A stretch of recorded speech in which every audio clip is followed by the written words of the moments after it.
일기부터 먼저 읽겠습니다. 오 저희 예수님, 주님은 제 생명의 생명이십니다. 주님은 제가 주님의 이름으로 영광을 드높이고 모든 영혼들이 주님의 선하심을 알게 되는 것 외에는 아무것도 갈망하지 않는다는 것을 아주 잘 아십니다. 예수님 왜 영혼들이 주님을 피하는지요? 저는 전혀 이해할 수가 없습니다. 만일 제가 저희 심장을 아주 잘게 찢어서 여러 조각으로 나눌 수만 있다면 저는 이런 방법으로 제 심장의 작은 조각들 하나하나를 주님을 사랑하지 않는 심장들을 대신하는 온전하고 완전한 심장으로 만들어서 주님께 봉헌하고 싶습니다. 저는 예수님, 주님을 제 피 한 방울 한 방울을 다 바쳐 사랑합니다. 저는 주님께 제 사랑의 진실성을 보여드리기 위해서 주님을 위해서 기꺼이 피를 흘리겠습니다. 하나님, 주님을 알게 될수록 주님을 파악하기가 점점 어려워집니다. 그러나 이렇게 깨닫지 못하기 때문에 주님이 얼마나 위대한 분이신지를 저는 압니다. 주님이 이렇게 주님을 파악하지 못하는 것 때문에 제 마음은 주님을 향해서 더욱 새롭게 불타오릅니다. 예수님, 주님께서 제 영혼의 눈을 주님께 고정시켜 주실 때부터 저는 평안을 찾았고 다른 아무것도 원하지 않게 되었습니다. 제 영혼이 제 사랑의 유일한 대상인 주님께 사로잡힌 그 순간에 저는 저의 운명을 발견했습니다. 주님과 비교해보면 모든 것이 아무것도 아닙니다.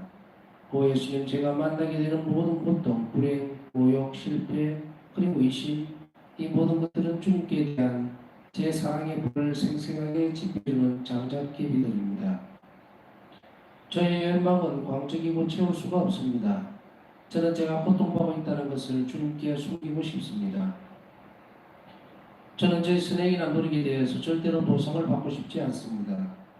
예수님, 주님 자신만이 제가 원하는 유일한 보상입니다. 내 마음의 보배이신 예수님, 주님만으로 만족합니다. 저는 제 이웃의 고통을 함께 나누며 받고 싶습니다. 그러나 저 자신의 고통은 감추고 싶습니다. 이웃뿐만 아니라 예수님, 주님에게까지 제 고통을 감추고 싶습니다. 고통은 큰 은총이다. 고통을 통해서 영혼은 구세주를 닮아간다. 고통 중에 사랑은 수종처럼 더욱 단단하게 연결어간다. 고통이 크면 클수록 사랑은 더욱더 순수해진다. 어느 날 밤에 2달 전에 죽은 수녀가 나를 찾아왔다. 그녀는 제1성가대에 속해 있던 수녀였다. 나는 그녀가 온통 불꽃 속에서 얼굴이 무섭게 찡그러져 끔찍한 상태에 있는 것을 보았다. 이것은 순식간의 일이었고 그는 금방 사라졌다. 나는 무서움에 떨었고 그가 연옥에서 고통을 받는지 지옥에서 고통을 받는지 알 수가 없었다. 어떻든 나는 그를 위해서 2배로 기도했다. 다음 날 밤 그가 또 나를 찾아왔다. 이번에는 더욱더 무서운 상태에 있었다. 더욱 심한 불길 속에 쌓여 있었고 그의 얼굴은 온통 절망으로 가득 차 있었다. 나는 내가 그를 위해서 기도를 바친 후에 이렇게 더 심하게 고통을 당하는 그를 보고 놀랐다. 그래서 나는 제 기도가 당신을 도와주지 않았습니까? 하고 물었다. 그러나 나의 기도가 전혀 도움이 되지 않았고 그 어떤 것도 자기를 도울 수 없다고 대답했다. 그래서 나는 그에게 말했다. 이 수녀의 전체가 당신을 위해서 바친 기도도 당신에게 아무런 도움이 되지 않았습니까? 그는 아니라고 말했고 이 기도들은 다른 몇몇 영혼들을 도와주었다고 했다. 그래서 나는 대답했다. 만일 나의 기도가 당신에게 도움이 되지 않는다면 수녀는 내게 더 오지 마세요. 그 수녀는 즉시 사라졌다. 비록 이렇게 말은 했지만 나는 계속 기도했다. 얼마 후에 그 수녀가 다시 밤중에 나에게 왔는데 이번에는 그의 모습이 이미 달라져 있었다. 그 전에 그를 감싸고 있던 불길은 없어졌고 그의 얼굴은 환히 빛나고 그의 눈은 기쁨으로 빛나고 있었다. 그리고 그는 내가 내 이웃에 대해서 진정한 사랑을 가지고 있으며 다른 많은 영혼들이 나의 기도로 도움을 받고 있다고 말했다. 그리고 그는 나에게 여러 영혼들을 위해서 기도하기를 그치지 말아달라고 당부하면서 그 자신도 그것에 아주 오래 머물지는 않을 것이라고 말했다. 하나님의 판결은 얼마나 오묘한지. 1933년 한 번은 내 영혼 안에서 이런 목소리를 들었다. 너희 나라를 위해 9일 기도를 바쳐라. 이 9일 기도는 승인으로 고친 기도가 아니라 너희 고해 신부에게서 허락을 받으라. 나는 다음번 고해 성사에서 허락을 받고 바로 그날 저녁부터 이 9일 기도를 시작했다. 성인들의 호칭 기도가 거의 끝나가는 무렵 나는 아주 엄청난 광채를 보았고 그 광채 속에서 하나님 아버지를 배웠다. 나는 그 찬란한 광채와 이 세상 사이에 십자가에 못 박혀 계시는 예수님을 봤는데 하나님께서 세상을 내려다보시려면 예수님의 상처를 통해서만 보실 수 있게 되어 있었다. 그때 나는 예수님 때문에 하나님께서 이 세상을 축복하신다는 것을 깨달았다. 오 예수님, 주님께서 제게 베푸신 이 크나큰 은총 때문에 주님께 감사드립니다. 주님께서 직접 저의 고의 신부를 선택하시고 제가 그분을 만나기도 전에 환신을 통해서 그분을 알게 해주셨습니다. 제가 안드라시 신부에게 고해하러 갔을 때 저는 제가 이런 내적 영감으로부터 해방되리라고 생각했었습니다. 그러나 신부님은 제게서 이런 것들을 면제해 줄 수 없다고 하시고는 그러나 수녀님은 영적 지도자를 달라고 기도하십시오라고 대답했습니다. 짧지만 열렬한 기도를 한 후에 나는 우리 경당에서 제대와 고이시 사이에 있는 소파치코 신부를 두 번째로 보았다. 그때 나는 카푸에 있었다. 이 두 번의 환신은 내 영에 큰 힘을 주었다. 한 번은 바르샤바에서 제3수련기에 있을 때였고 두 번째는 카카오에서였다. 나는 이 두 번의 환신을 통해 신부님을 보았다. 오 예수님이 크나큰 선물에 주님께 감사드립니다. 그리고 지금 제가 때때로 사람들이 자기들에게는 고해 신부, 그러니까 지도자가 없다고 말하는 것을 들을 때 저는 무서움에 사로잡힙니다. 그것은 제가 이런 도움을 받지 못했을 때에 저 자신이 얼마나 많은 해를 입었는지를 잘 알고 있기 때문입니다.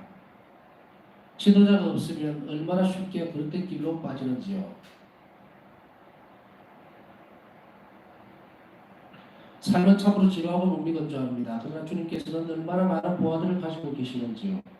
제가 믿음의 눈으로 모든 사물을 볼 때 지루함과 무미건조함은 단숨에 사라지고 매 시간이 똑같을 수가 없습니다. 지금 이 시간에 저에게 주어진 은총을 다음 시간에는 그대로 반복되지 않을 것입니다. 다음 은총이 다시 저에게 주어진다 해도 똑같은 은총은 아닐 것입니다. 시간은 흘러가고 결코 되돌아오지 않습니다. 그 시간 안에 붙인 것은 절대로 다시 바꿀 수가 없습니다. 그것은 영원이라는 인장으로 영원히 봉인되는 것입니다.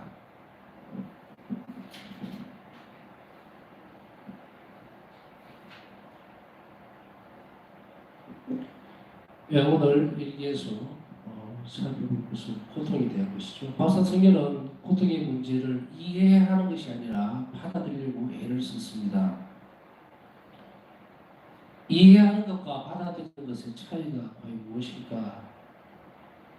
잘 알고 있는 듯이 보이지만 또 잘 모르고 또 인정하는 것 같으면서도 거부하고 싶은 것이 바로 이것입니다. 우리는 어떤 고통이 오게 될 때 그 고통의 의미가 무엇인지 이해하려고 먼저 시작을 합니다. 그러나 영혼들은 곧 지쳐버리거나 좌절해버리고 합니다. 왜냐하면 그 고통이 열매를 맺게 되면 완전하게 그 의미가 드러나게 되고 그리고 그것이 맺고 있는 훌륭한 결실들 그리고 우리에게 얼마나 큰 선익이 되었는지를 그때서 비로소 알게 되는데 주어져 있는 고통을 먼저 이해하려고 시작을 하니까 그것에서 굉장히 많은 어려움이 부딪히게 됩니다. 나는 왜 아플까? 나는 왜 이런 어려움에 봉착해야 될까? 왜 지금 이런 상황들이 현실적으로 굉장히 고통스러운데 또 다른 일들이 연이어서 일어나는 것인가? 그래서 자꾸 그것을 이해를 하려고 또 그 의미를 자꾸 찾으려고 되짚어가다 보면 깊은 수렁 속으로 빠져들어 버리고 맙니다. 바울사 성경은 당신 자신에게 주어져 있던 고통의 의미를 찾고 해석하려고 한 것이 아니라 주님 안에서 그 답을 찾으려고 애를 썼습니다. 하나님께서 나에게 왜 이것을 허락하고 계시는지 그것을 깨닫게 해달라고 주님께 청했지 그 고통, 주어져 있는 현실적인 그 고통 안으로 들어가서 그 의미를 이해하고 가치를 따지려고 그러고 하는 그런 접근을 하지 않았습니다. 이런 것들을 바울사 성경은 그러한 고통들을 받아들이는 것을 하나님에 대한 사랑의 열정으로 대체시키기 시작했다는 것을 우리는 조금씩 알아들어야 합니다. 그래서 이렇게 오늘 일기에는 말씀을 하고 있습니다. 주님께서 제 영혼의 눈을 주님께 고정시켜 주실 때부터 저는 평안을 찾았습니다. 고통의 의미와 또 일기에서 오늘 이야기하고 있는 이 한 부분은 하나님을 누구십니까?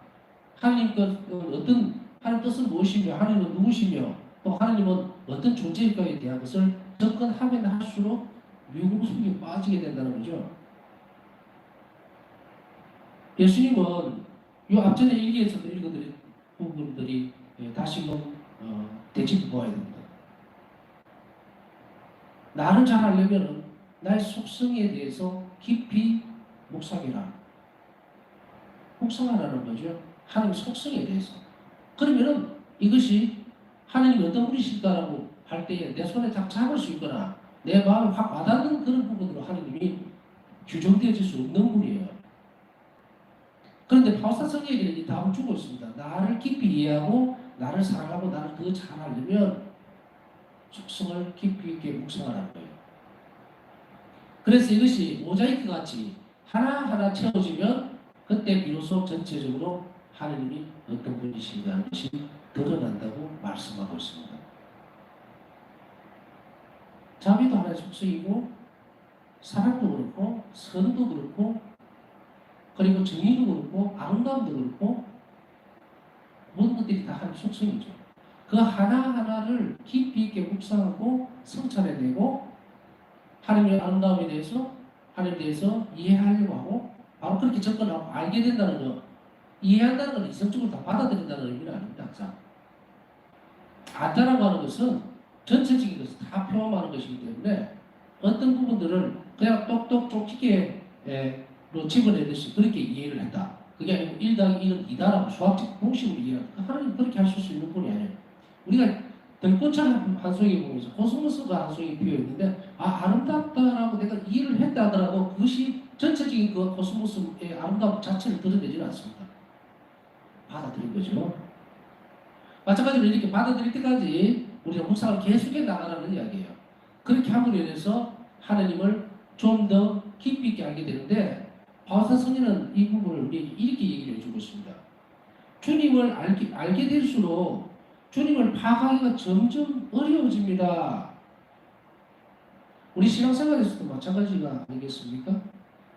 기도를 열심히 하고 미사 참여 잘하고 신앙생활을 몇십 년 했는데도 하면 할수록 하나님은 도대체 누군지 모르겠다. 이런 분들을 그렇게 어렵지 않게 만나볼 수 있어요. 그렇다면 여기에 대해서 바울사 성령의 일기는 또 예수님은 우리에게 어떤 답을 주시는가? 바로 금방 앞에서 설명했던 그 내용을 안 따라가기 때문에 바울사 성령도 이와 같은 우리가 겪고 있는 똑같은 상황에 맞닥뜨렸을 때 바울사 성령의 영혼은 언적으로 순화되었다 그럴까요? 성화됨으로 인해서 이런 답을 내놓습니다. 어떤 답인가? 깨닫지 못하기 때문에 주님이 얼마나 위대한 분이신지를 압니다. 손을 쥐게 되면 그건 하나님이 아니죠. 또한 주님, 이렇게 주님을 파악하지 못하는 것 때문에 저희 마음은 주님을 향해서 더 새롭게 불타오르고 그렇죠. 모르니까 더 잘하려고 그러고 더 하려고 그러니까 근데 이것이 그냥 의심을 놓고 긍정적인 의심이 아니라 부정적인 의심을 자꾸 낳게 거예요. 왜? 어쩌게 도움이 없이는 이 의심이라고 하는 것이 건전한 것이어야 하는데 건전한 것이 좀 되지 못하고 불건전한 것이 되어버려요. 그렇게 함으로 해서 냉담을 해버리고 그렇게 함으로 인해서 점점 하나님을 아는 것이 아니라 더 멀리 떨어져 버리고 내 삶이 원했지 하나님은 이렇게 하신다면 이렇게 자기 판단 속에 갇혀버린 거예요. 우리 삶과 판단 안에 하나님 어떻게 들어와서 성화되고 그리고 더 높은 차원에 하나님께 이르도록 노력을 하는 사단의 역할이 되지 못하고 자기가 다 판단하고 자기가 생각하고 자기가 의심하고 넘어지고 은총이 하늘로 들어갈 수 있는 통로를 전혀 만들어 놓지 않았다는 거예요. 어제도 잠시 살펴봤지만 겸손한 영혼을 통해서만 은총이 흘러들어간다는 거예요. 마치 그 높은 데서 물이 낮은 데로 흐르는 것 같이 기억하시죠? 겸손은 무엇을 채워진다고 했습니까? 수명으로 채워진다고 그러죠. 수명은 뭡니까?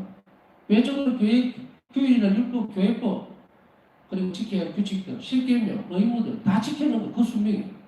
그 순명은 하나님을 사랑하는 것으로 드러난다는 거예요. 그 영혼은 은총의 형격자이기 때문에 단순히 당연히 교만은 물러나고 겸손함이 그 영혼에게 자리를 찾게 돼요. 이제 하나님 은총 그 영혼 안으로 계속해서 끊임없이 흘러들어가게 돼요. 자, 이 과정 안에서 바울사성녀는 예수님을 파가려고 한 것이 아닙니다.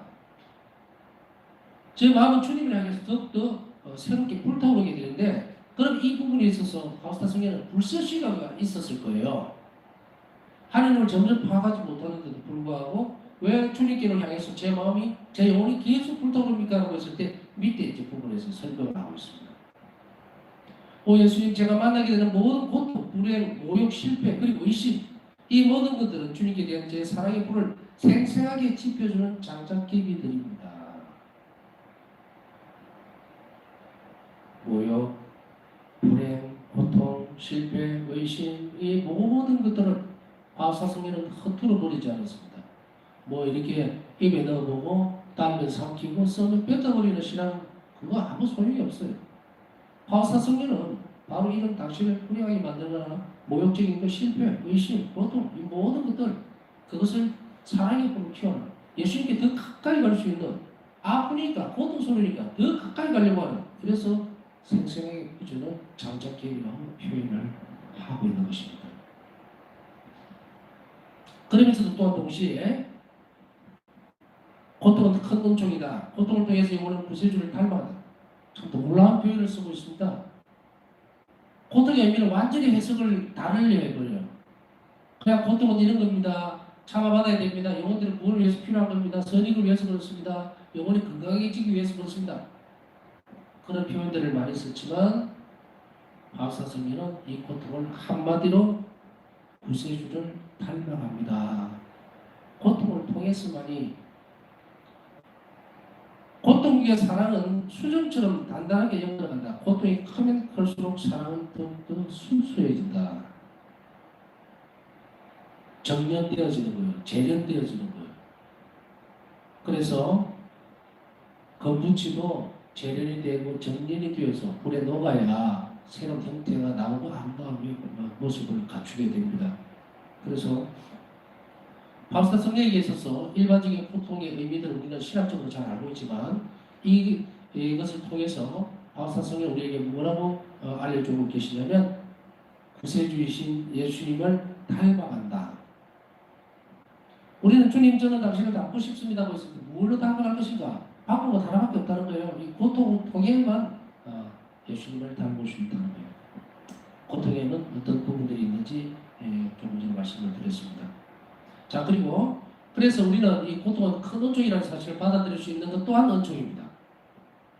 우리에게 주어져 있는 소소한 것들을 내가 이해하거나 납득하는 것이 아니라 고통의 의미를 추적하거나 그걸 깊이를 파려고 할 것이 아니라 그것을 받아들이는 은총을 달라고 주님께 청해야 합니다. 그것을 품에 안으려고 하는 것, 이 고통을 나에게 허락해 주신 하나님께 대해서 감사드리고, 그리고 또한 그에 걸맞은 은총과 또 사랑도 함께 한다는 것을 잊지 말아야 된다. 그래서 이 고통은 하나님의 큰 자비한 형태입니다. 우리를 괴롭히거나 우리를 절망 속에 빠뜨리려고 하는 것이 아니라는 사실을 고백해낼 때에 어둠은 물러가고 성령께서는 문제를 도와주실 것이라는 이야기입니다. 그래서 고통은 이해할 수 있는 것이 아니고 그리스도의 순환의 의미를, 또 순환의 뜻은 생명을 건져내는, 그래서 시켜놓는 구원의 사업이기 때문에 바로 고통은 의미가 바로 그 안에 있다. 그래서 우리는 고통을 받아들이는 것이지 이해하는 것은 아니다. 왜? 이해할 필요는 없습니다. 이미 예수님께서 다 드러내 보여주셨기 때문입니다.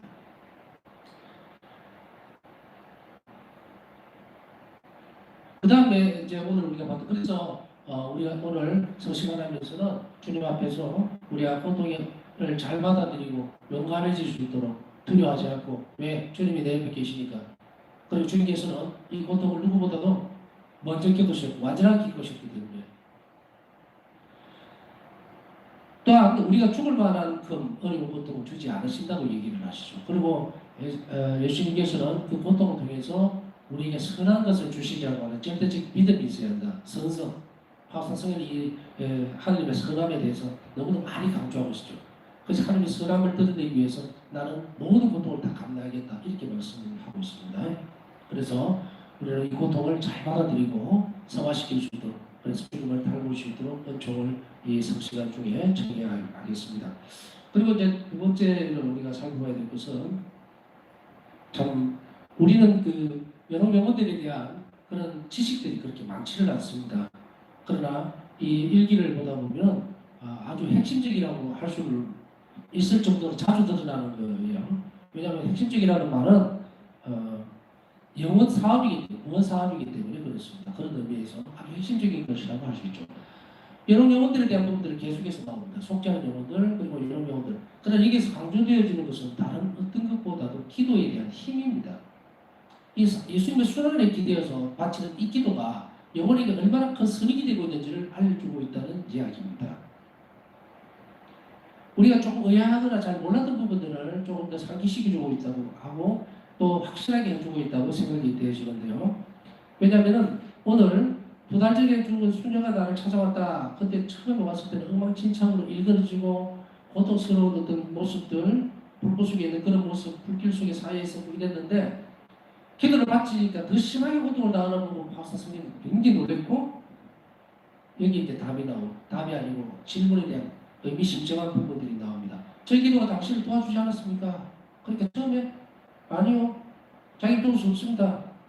천의 전체 당신을 위해서 드린 것도 그렇습니까? 라고 했을 때 본인에게 도움이 되지 않았지만 다른 영혼들에게는 도움이 되었다. 이렇게 나오죠. 제가 이렇게 되물어서 다시금 한 번 더 읽어보는 이유는 뭐냐면 여기 답이 다 되어 있기 때문이에요. 굳이 이걸 뭐 분석하고 해석하자는 문제가 아닙니다. 여기서 박사 중에는 만약 기도가 도움이 안 되면은 여기에 뉘앙스가 있죠. 내 기도가 필요가 없나? 여러 영혼들에게 도움이 되지 않았나? 그런데 여기 박사 성경에 굉장히 큰 특징이 드러납니다. 왜냐하면 기도가 도움이 되지 않았다는 사람은 포기를 합니다. 내 기도가 뭐 필요도 없는데 내가 왜 굳이 할 필요가 있나? 그러나 놀랍게도 박사 성경은 비록 이렇게 말은 했지만 계속 기도했다. 박사 성경은 왜 이렇게 계속 기도를 할 수 있냐면 주님께 대한 사랑 때문에 그렇습니다.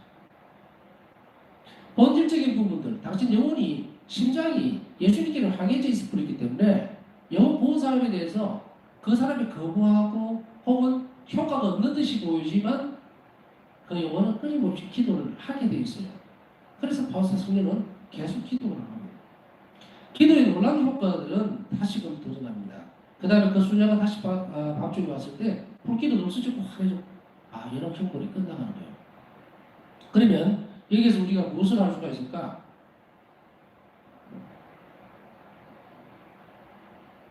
처음에 찾아왔던 불길 속에 있고 기도를 아무 소용이 없다고 막 이렇게 하는 그 수녀의 모습, 그 영혼 안에서 우리가 처음에 생각했을 때 바울사성경은 이렇게 생각했어요.